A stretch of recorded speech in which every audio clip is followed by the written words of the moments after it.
my very first impressions video of Lost Ark and the beta that we had a week ago. If you agree or disagree with anything that I'm going to say, please drop a comment down below so I can see what you really think about it. And if you want to add up or expand any of these topics, please feel free to do so. Let's jump right in.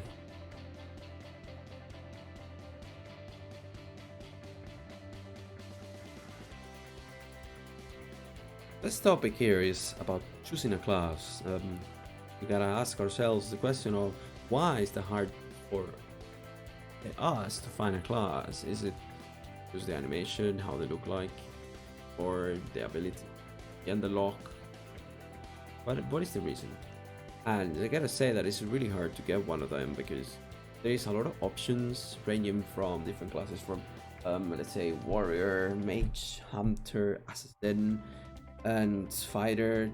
Got a lot of options, and within them there are even more, so it's kind of overwhelming, the situation in which you are put into, and you just gotta think quick because you don't have much time to play because you only have 1 week. And in my case, I wanted to play the summoner because my thinking towards the beta was like, okay, I got 1 week, I gotta play this time, and I wanted to play with one class that I wasn't going really to play later on and release, so I went quick with Summoner. But later on I realized that I was really liking it. I was really liking the gameplay, and I can't wait to play it even more later on, but we'll see how we do it.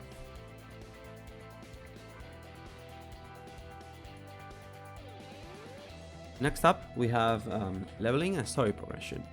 We have the prologue, the main story quest, and how did you really feel while leveling? Was more interesting to you? And whenever you begin your story after the prologue, you gotta start the main quest for you to be able to progress, in which you met Amen, and then you follow when the, let's say you go to the church and all that progress, and then up until Northburn when you help Far over there to defeat the necromancer. But basically the leveling process felt really slow because most of the time, let's say most endeavors in the game were like, let's say that they followed a pattern. For example, they grab the quests, you do it, then you had it in and get rewards according to the let's say the quest at hand. And basically you had to reproduce this process for thousands of times before you were able to get to 50. But there was some points during the story in which you had like the plot was really interesting, and you had all the cinematics coming on, and you were kind of let's say hooked into the situation on what was happening. Why is the animation happening, right? And let's say the battle between Carmine and Amen when he's on playing form, maybe in the Siege of Lutera as well, and when you meet even the giant tortoise as well. And one of the things that also really got my attention was the power pass. I used the power pass when I got to level 50 and I finished the, let's say, the given quest that I needed to complete. You get access to the power pass during the beta, and that means that you are able to level up one character from, let's say, up to level 50 just to use that ticket, so to speak. But the thing is, the thing was that you could choose the points in which you could start, or let's say in the main story plots that you start from, and you could only do these quests that belong to really to that kind of plots, instead of just doing the quests, let's say, that was between two main, let's say, main cities, so to speak. And it was really bad that this thing is really behind a paywall. You gotta pay. I don't know if it's gonna be 5 or 10 euros in Europe or in dollars. And I hope there is, I don't know, like an event in which you can get one, but we'll see what happens later on. Thirdly, we have combat depth. Basically, in here we got a thing if we want a proper fluid combat system for the game. And in here I gotta admit that I felt like that the game was really well designed and there is a lot of care put into it. And I felt that the game is not only about smashing buttons, is more or less of trying to live, or let's say it's the priority is to survive over dealing damage. And for that reason, there are abilities in PvE that is gonna make sure that you're gonna be able to dash most of the time. I mean, all classes got a dash, but they differ in some way or another.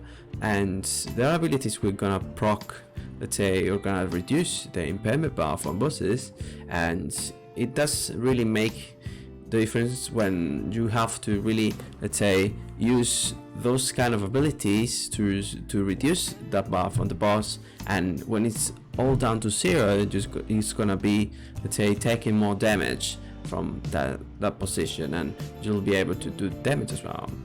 And as well for PvP, it felt like it's not only as well about just going ham, but you just gotta make sure that you know your rotations, that you know what abilities to use in what situations, and to know the mechanics as well, because it's really deep as well. You may have like knockups, knockdowns, pushes, paralysis.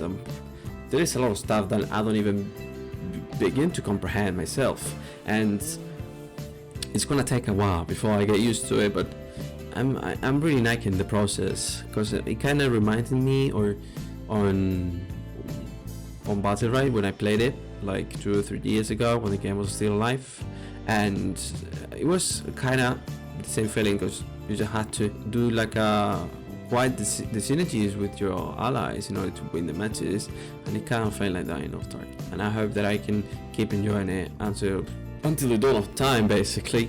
I'm not gonna lie, but yeah, it's a really good point that I can really enjoy the PvP in the game, as well as the PvE as well, because I don't know, and I haven't been to the PvE entirely, and I can't wait for the release to come to be able to do it. Next up, we have customization, and in here we gotta think of what are the limits that game offers us in order to be able to customize a character so it doesn't look like any other character in the game or for other player. And we gotta start from the beginning here, because at the right beginning, when you choose the class that you want to play, you get into the customization panel, in which you are able to customize your character the way you want to look like. And after that, then you're kind of free to go, and there are multiple options that you can customize your character in any way. For example, you can buy skins from the shop. You can also craft them later on. You can literally use the gear as you loot it, because it kind of looks really beautiful, and you also can see how the game was meant to be at the beginning with all these costumes. And yeah, aside from having, let's say, costumes, you can also have pets with unique traits, mounts. You can also make different builds within one character, and you're gonna, let's say, add more variety to your spectrum of playstyle, and it will really feel good when you're able to switch between those and change them and change skills within it for literally nothing. I think it's free, if I'm not mistaken. Maybe it was only a beta feature, but I think it's gonna be free. And also, how's this? There is something else called the avatar costumes that you're gonna be getting if you buy the founder packs. And I hope, aside from getting those by buying the founder packs, you can also get rewards later on with doing PvE content or getting a given rank in PvP. I mean, there's a lot of possibilities, and I can't wait for Amazon and Smilegate to show us what they can do with this.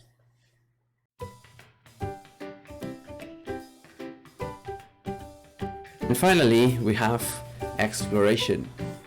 What is the most, let's say, the content that you enjoy the most out of exploration wise? And I can say that, aside from, let's say, I'm gonna leave that for later, but I can really say that the exploration of the game felt really rewarding. And I was kind of scared to get to level 50 because I didn't know what was there for me to expect for the game, and it was like, okay, I gotta get to level 50 as soon as possible so I'm able to enjoy the end game. But what if I don't manage to get to the end game for some reason? Is there anything else that I can do, or will I lose the let's say the passion that I'm having so far for the game, or what's gonna happen? But luckily for me and for everyone, there's a plentiful opportunities, there's a lot of options for you to choose from, and there's one option that you unlock called the calendar, and this is like an in-game feature that gives you like a detailed schedule of that day's events. And it's like you can say, okay, I want to go this island at 2 p.m. if the case. I can go to this other island at 9 p.m. for example, and you can see an overview of what's to come, and you can really organize yourself, and that's really good sometimes. And there's more to this, because I mean, there's also collectibles in the game. For example, there are Mokoko seeds. They are spread throughout the entirety of Acacia, and some of them are really hidden. I mean, I try to look for them, and some of them are really cheeky and really hidden, and sometimes you don't see the way that you can pass through to unlock them, or to gather them, so to say. And basically, to have, aside from Mokoko seeds, you have the World Tree leaves, you have Igni tokens that comes when you finish, if I'm not mistaken, the adventure book entry for each continent, or let's say continent, but not continent, but more of like country, I can say. And I don't know if there is something else about this, or collectibles. Maybe they add more in the future, and I can't wait because I really enjoyed this process of learning what kind of things you're able to do, and I hope there is much more to come. And one of the things that I really never expected, aside from PvP that I mentioned earlier, it was visiting islands. Man, I mean, I went to two. I went to Spider and I went to Spider Island and to Alaka Island. These two islands was like an experience, man. It was like I tried to, because I was kind of going blind, and the same people that I went with, when they were kind of going blind as well, and we weren't prepared, at least for Spider Island. It was like you had to mine like an egg, and that egg could take like, you had 20 minutes to complete this task, or let's say the objective, the goal of the island. But we didn't manage. I failed twice, and I don't know what's in there. I mean, at this point, it's gonna be an egg within an egg. It's like a matryoshka doll thing. The figures that they are small each time, but they are inside of it, inside the big one. And let's keep going that way until it's got the smallest one. And man, I can't really wait. It really got me off guard. This visiting the islands, and as well as the Alaka Island, we fought against like chick kings, not literally chick kings, because they were massive. Literally, they were massive, and I don't know. I wasn't really expecting to turn into a chick later on. Oh my goodness! I don't know what's in there for me to experience, and I hope I can share them at some point. And it was a really good opportunity for me to, let's say, to try a little bit of each content, but I didn't manage to get to the end game. But I hope that I can get to it at some point. This wraps up the video, guys. It was a long one, and I can't really say any more stuff because I'm really excited to see what's there for me to explore, to all the people that I'm gonna meet through these events. I mean, it's been a blast, and I can't wait to see this game coming up in L22. And yeah, that's it. And I'm gonna mention a couple things that are gonna be as well streaming on Twitch. Everything is gonna be down in the description. And yeah, if you've been here, thanks so much for watching, and try to hide the hype.